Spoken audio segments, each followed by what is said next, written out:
সরকার গণভোট মানে কিনা তা স্পষ্ট করার আহ্বান জানিয়েছেন বিরোধী দলীয় চিফ হুইপ নাহিদ ইসলাম।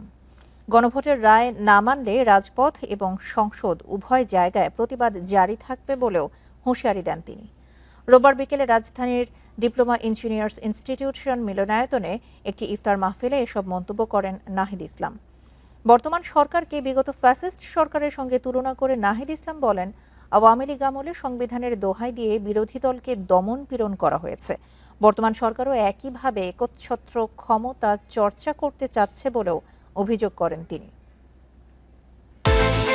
বিকাশ পেমেন্টে 10,000 টাকার বেশি অফার, শপিং চলছে তো। গণভোটের গণরায় অনুযায়ী সংস্কার বাস্তবায়ন করতে হবে। সংবিধান সংস্কার পরিষদ গঠন করে সেই সংবিধান সংস্কার পরিষদে এই নতুন যে সংস্কার, সেই সংস্কার প্রক্রিয়াগুলো সংবিধানে সন্নিবেশিত করতে হবে।